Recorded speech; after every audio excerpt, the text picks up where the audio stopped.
I've been lifting weights for over 12 years, and I've coached over 25,000 people with their weightlifting. And if I had to go back in time knowing the lessons that I know now, here's what I would do differently. Lesson number one, feeling a muscle work is BS. When I first started lifting, I thought the goal was to feel my muscle burn. If my biceps were on fire, I thought it was a good workout. And so that's all I chased in my workout, feeling the pump or making sure I felt the muscle work. I wasn't getting stronger, I was just chasing a feeling. And the worst part, on some workouts, I was getting stronger and lifting heavier weight or doing more reps, but I thought that it wasn't a good workout and I wasn't gonna see progress because I wasn't feeling my muscle work. And I had a client one time, her name is Sophie. When she was doing Romanian deadlifts, she could never feel her glutes working, so she thought she was doing the exercise wrong. She would keep lifting lighter weight and keep trying to rework her form, all to try and feel her glutes. And that's when I taught her, you don't have to feel a muscle working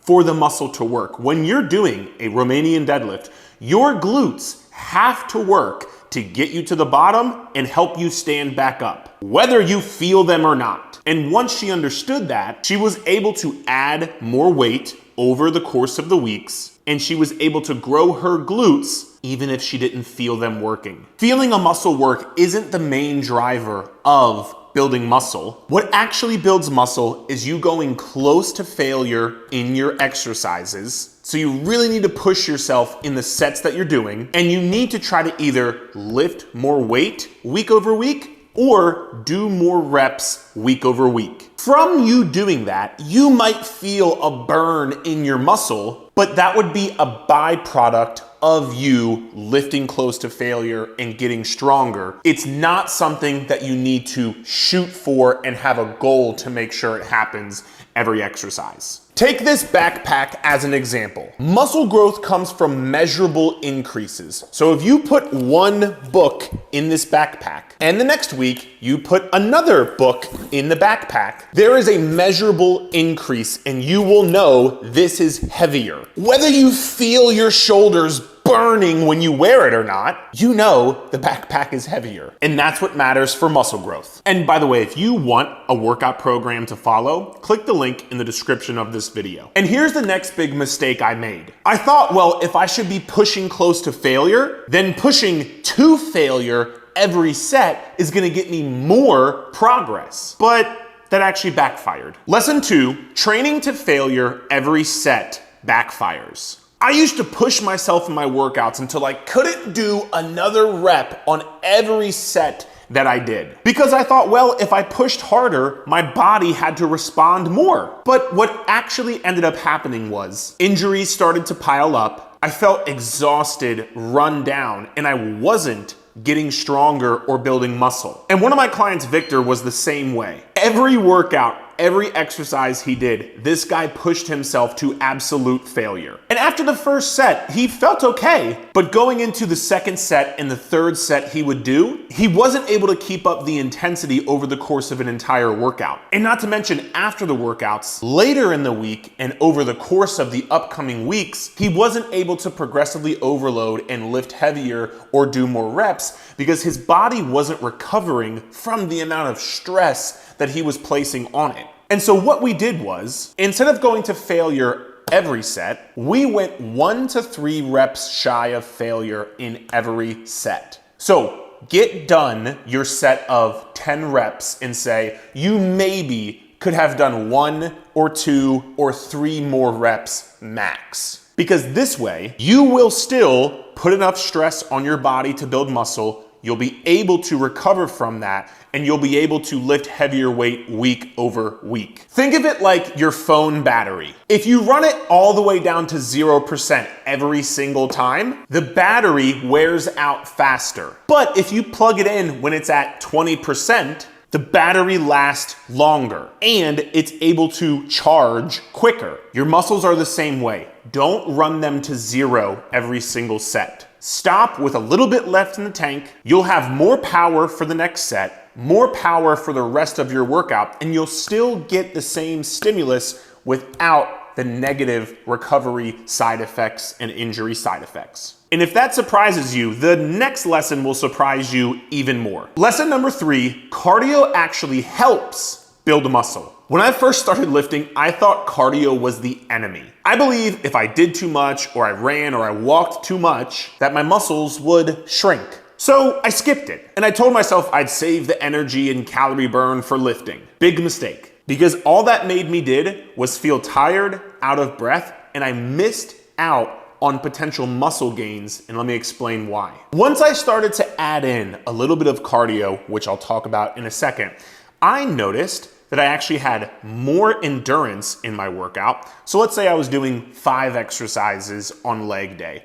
By the second or third exercise, I used to get gassed. I used to be out of breath, not have energy or fuel for the rest of the workout, and my last 2 exercises would suffer. From adding in cardio, I was able to work on my endurance and my aerobic capacity. That allowed me to then get to the 4th or 5th exercise at the end of my workout. And I was tired, but I could still push myself and have as high of a performance as I needed to. And this helped me see more gains. Because cardio makes your heart and your lungs stronger and can have a bigger capacity to push yourself, so you don't get as fatigued during your weightlifting session. It also improves blood flow, which helps your muscles recover faster. And when you can recover faster, you can lift heavier and build more muscle. And if you do the right cardio, it also helps with your mitochondria, and not to get all sciencey on you in this video, but the mitochondria in your cells is the energy in your cells. So it basically allows you to expand how much energy your cells can create. And if you have more energy, that will translate into lifting heavier, pushing yourself harder, and being able to build more muscle. So what kind of cardio should you do? First is your daily steps. Try to shoot for a goal of 8,000 per day. If you work up to 10,000, that's incredible. And the second form of cardio is what we call zone 2 cardio. This is the type of cardio where you can still maintain a conversation and your heart rate doesn't get jacked all the way up and you're out of breath, barely being able to breathe. You want to be able to hold a conversation, and maybe you have to breathe a little bit differently, but this is how your cardio should look like. And this could be on the bike, on the treadmill, on the stair stepper, the elliptical, whatever. But you do it 2 to 4 times a week for 15 to 30 minutes, either after your weightlifting or on rest days. In a visual for you, think of cardio as like a fan in your house. When the fan is on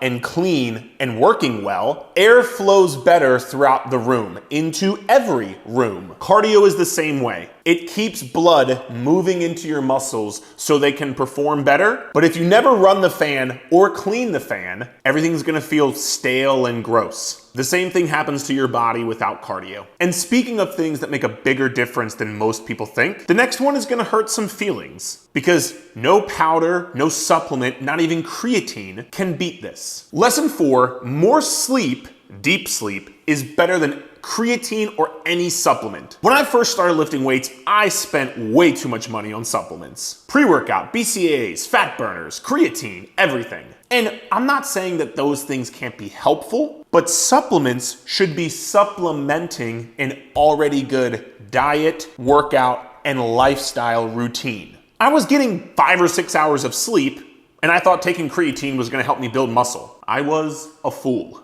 Because with the lack of sleep, I was going into my workouts not able to push myself as hard. I had a lot of mental brain fog and fatigue. I always felt sore after my workouts and not recovered. And I thought creatine or BCAAs would fix that. It wasn't until I started to take my sleep ruthlessly serious, not only with the amount that I was sleeping, but more so my pre-bedtime routine, that once I got both those 2 things fixed, I had so much more motivation in my workouts, I lifted so much heavier weight, and saw so much more progress. And here's why sleep beats any supplement. Deep sleep is when your body releases growth hormone, and that's when muscle repair happens. It doesn't happen any other time during the day. So the more deep sleep and the better quality deep sleep you can get, the more your muscles repair and grow. Sleep also balances your hunger hormones, which makes it easier to stick to your diet, especially decreasing cravings for junk food. And more sleep equals better energy, better mood, better motivation, and better recovery. So supplements might help 1 to 2%, but sleep helps 50 to 100%. It's not even close. So if you want some easy tips to fix your sleep and skyrocket your gains, stop eating 2 to 3 hours before you go to bed, not because you're gonna get fat if you don't, but because eating close to bedtime disrupts your sleep and decreases your sleep quality, especially your deep sleep, because that's when deep sleep happens the most, is in the beginning of your night of sleep. Make sure the room is blacked out. Get a sleep mask if you have to. Make sure the room is cool, at least 68 degrees Fahrenheit for all of you people who are outside of the US. And with those 3 things, it'll improve your sleep more than I can tell you. Oh, and get the fuck off your phone. Your workouts will skyrocket from there. And if you want to skyrocket your workouts and muscle building progress with a personalized plan built for you and an expert coach to hold you accountable to it, click the link in the description of this video to learn more about our online coaching program. And here's another myth I fell for when starting out. People kept saying, you gotta confuse your muscles. Muscles don't get confused. Only people do. Lesson 5, you don't need to confuse your muscles. When I first joined the gym, I thought I had to do a brand new workout every time I went in. Every workout was a new routine. There was no structure because I thought I had to confuse my muscles so that they could continue to grow. But in reality, I was just spinning my wheels, not getting stronger, and not seeing my body transform. We have a client, Meredith, who loved variety. She used to do HIIT boot camp classes, and she would do a different workout every single time. Every workout looked different, but the problem was she wasn't seeing a difference in her body. She felt like she was working super hard in the workouts, but just wasn't seeing any change. This is when we simplified her workout program and had her do the same workouts for 4 to 8 weeks in a row. At first, she thought she was gonna be bored, but because she was doing the same exercises, she could actually look back and say, I did 100 pounds on squats in week 1. I want to beat that in week 2. So she would lift 5 more pounds, and then the next week, 5 more pounds, and she got motivated by seeing she was getting stronger. So not only was she seeing her weight go up and the amount of weight she lifted, but then over the course of the next couple of months, she started to see her body change. She lost fat in her stomach, she built muscles in her arms and legs, and she was finally seeing the progress that she wanted to see. So remember, muscles grow from something called progressive overload, and the simplest way to think about that is you're either doing more weight than the week before or more reps than the week before. Now, some people might say, well, Eric, you can't do that every single week. As you get more advanced, that will be more difficult. But remember, even if you did an extra 2.5 pounds on the bar for 1 set than what you did last week, that's still an improvement. Even if you did 1 more rep than what you did last week on just 1 set, that is still an improvement, and that's progressive overload. If you keep changing moves all the time, you can't track your progress. So keep the same workouts for 4 to 8 weeks in a row, and then you can switch them up. You don't need to confuse your muscles. You need to teach them and put the proper stress on them so they know they're forced to grow. And while we're talking about not needing to confuse your muscles, here's something else most people need to hear. Building a transformation in your body isn't gonna take weeks. And it's not even gonna take months, because lesson number 6, progress takes years, not months, especially for advanced lifters. When I first started, I thought I'd look like the people on magazine covers, or now social media, within a couple of months. As long as I worked hard, as long as I ate my diet correctly, I thought the muscles would just start to appear. And that was a mistake, expecting fast results. Now, for beginners, you will see changes quicker, but as you get more advanced, the slower that progress happens because your body is more used to what you are doing, and it becomes harder to make more progress. I know, it kind of sucks, but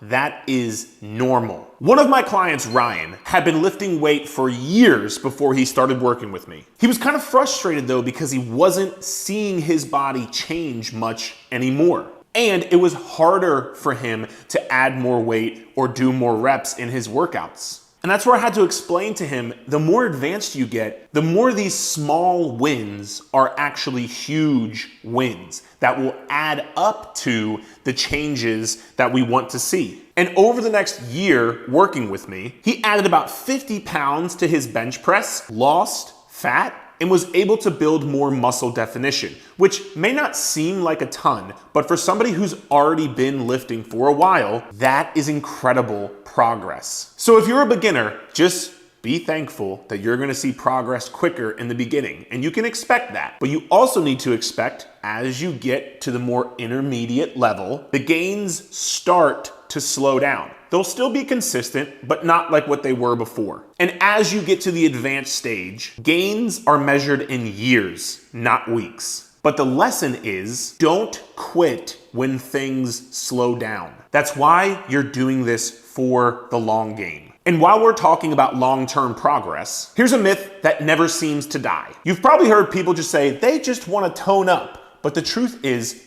toning doesn't even exist. Lesson 7, toning is a myth. When I first started coaching people, they would tell me, Eric, I don't want to get big and bulky. I just want to tone my muscles. And I understood what they are saying, but most people think it's like, I'm going to get the pink dumbbells or the light weight and just do 20 reps of an exercise and tone my muscle. And they would avoid heavy weight, pushing themselves close to failure, progressive overload, which is a huge mistake because there's no such thing as toning a muscle. You just build a muscle. And from you building that muscle and losing some body fat, your muscles will start to show. One of my clients, Emily, told me that she never wanted to bulk up. She only wanted to tone her arms. And so for the longest time, she avoided lifting heavy weights with bicep curls or side lateral raises or chest press or lat pull downs. And she would do low weight for high reps. But after a couple of months of her doing that, she didn't see her body change. And so when she joined and trusted our coaching process,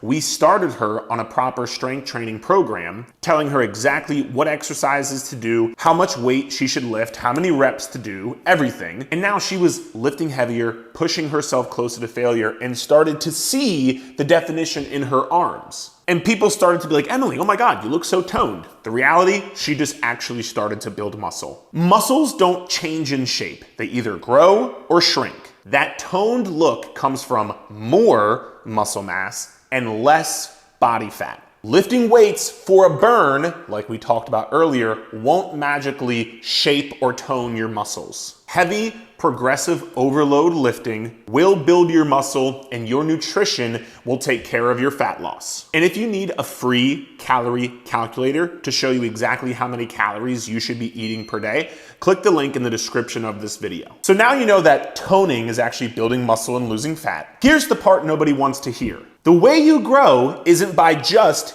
adding more weight or adding more workouts. It's actually by taking days off. Lesson 8, rest days are necessary, not optional. When I first started lifting, I'll be honest, I thought rest days were for lazy people. I worked out 7 days a week, sometimes twice a day. And if I did take a day off, I felt guilty. I felt like I was losing all my progress, and I felt smaller that day, like my muscles had shrunk. But eventually what ended up happening was I was burnt out, I was exhausted all the time, and I wasn't making progress in my workouts, either from a strength perspective, and I wasn't seeing my body transform. And that was the mistake. I thought more workouts automatically meant more muscle. They don't. One of our clients, Alyssa, thought this as well. She came to us when she was working out 6-7 days a week, Orange Theory, boot camp, Beachbody, working incredibly hard, but not seeing her body change. And when she joined, we told her she was going to be working out 3 days a week as opposed to 6 to 7 days a week. And I'll be honest, she was hesitant at first. She thought, Eric, how am I going to see my body change if I'm working 6 days a week and not seeing progress? How is doing less going to get me more progress? She thought that we were crazy. But a couple of months later, she trusted us and trusted the process. And now she's lost a ton of weight, she's built a ton of muscle, and she just feels better, more energy, more motivation in her day-to-day life. Because rest days didn't hold her back, it actually pushed her forward. If you don't know this, muscles don't grow in the gym. When you work out, you actually tear your muscles down and tear your muscles apart. They repair outside of the gym. Remember, we talked about deep sleep is where muscle repair actually happens. So if you have too much training, what's gonna happen is you will put a stress on your body won't recover from that stress, and you won't adapt to build stronger muscles. So if you think of this like a circle, you stress your body, you recover from the stress, and then you adapt to the stress. If you don't recover, you will never adapt. And so all you do is just the first part, stress, stress, stress. And you wonder why you feel so run down, exhausted, and why you're not seeing a change in your physique. The sweet spot, in my opinion, is working out 3 to 5 days a week with weights, doing some of the cardio that we talked about earlier with zone 2 and steps. And then on your rest days, just rest. You can get your daily steps and still be active, but you don't need to push yourself heavy, hard, intense 7 days a week. So now that you know rest days are actually what make you stronger, here's another mistake I made for years. I used to save lifting my heaviest weight for the last set, and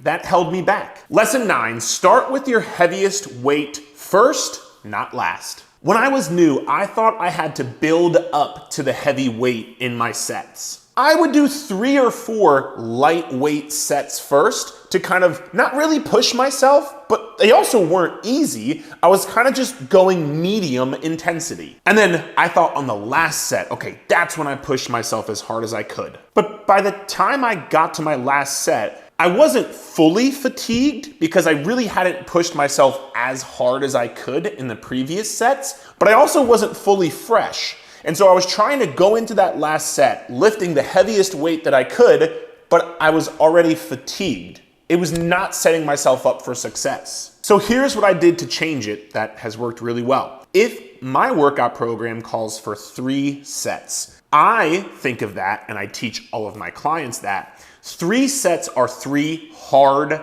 working sets. All 3 of those sets should be pushed close to failure within the 1 to 3 reps to failure, like we mentioned earlier. And so what I started to do was I still did warm-up sets, but I did 1 to 3 warm-up sets max, where I lifted for 3 to 5 reps at a very, very light weight, just so I can get the movement down, make sure nothing felt weird or nothing hurt, and I didn't put any stress. I didn't fatigue myself from those warm-up sets, so that on my first working set, I was the most fresh and I was warmed up from my warm-up sets. So it made the most sense to lift the heaviest weight on the first set, not the last set. Because if you try to wait until your last set to lift the heaviest, your body is the most fatigued then. And by the way, it's okay that if you lift 100 pounds on your first set, if you're like, there's no way I could lift 100 pounds again, I have to lift 90 pounds, that's okay. Because that means you pushed as hard as you could on your first set, which will build more muscle and strength over time. If you want a visual analogy for this, think of your strength like a pizza. The first slice, when you open the box, it's hot, it's fresh, it tastes amazing. But if you leave the box out, the last slice that you pick up, it's gonna be cold and soggy, and some people like it, but I like hot pizza better. If you want the best, most fresh bite, you grab it first. It's the same thing with your lifting. And here's something else I wish I learned way earlier, because this one clears up all the confusion. You'll hear people fight about the perfect workout split or the perfect rep range, the perfect exercise. But the truth, the plan doesn't have to be perfect. It just has to follow the right rules. Lesson 10, principles over preferences. When I first started, I just basically followed every workout that I saw. One week it was a bodybuilding split. The next week it was a powerlifting split. The next week it was a push-pull leg split. Then it was a CrossFit. And I thought there was some magical plan out there. And I think the mistake I made was I was chasing preferences versus principles. I wasted years hopping around instead of just figuring out the basics and then building my plan within that. One of our clients, Stephanie, was stuck in the same trap. She would try a new program every 1 or 2 weeks, always asking, well, I don't know what's gonna work best. The truth is, almost any plan can work if it follows the right principles. And so when she joined us, we built her workout program around 3 main rules. Lift heavy with good form, work out each muscle group twice a week, and lift heavier weight or do more reps over time. We were able to work in exercises that she liked, and we were able to work in the workouts around what fit for her schedule because she couldn't do 90-minute workouts, so we did 30-minute workouts instead. And within months of staying consistent with that plan, she was getting leaner, she was building muscle, and she was getting stronger. She stopped trying to fit into a perfect plan, and instead, she just built the plan around her lifestyle. And so for you, remember, it's not about the perfect plan because that's gonna look a little bit different for everybody. But there are principles you want to follow, like progressive overload, like lifting close to failure, like sleep and recovery, like all the things we talked about in this video. And the preferences can be tweaked a bit. If you wanna work out 3 days a week versus 4 days a week, do it. If you want to stick to mainly machines versus mainly free weights, do it. Because not only will that get you the best results from a science and optimization standpoint, but it's also going to allow you to look forward to it, not be overwhelmed by it, and stay consistent with it, which is really where results come. And if you want a workout plan and a diet plan that's fully personalized to you with an expert coach on my team to hold you accountable every step of the way, just click the link in the description to learn more about our online coaching program and watch this video next if you're somebody who's trying to lose fat and build muscle at the same time.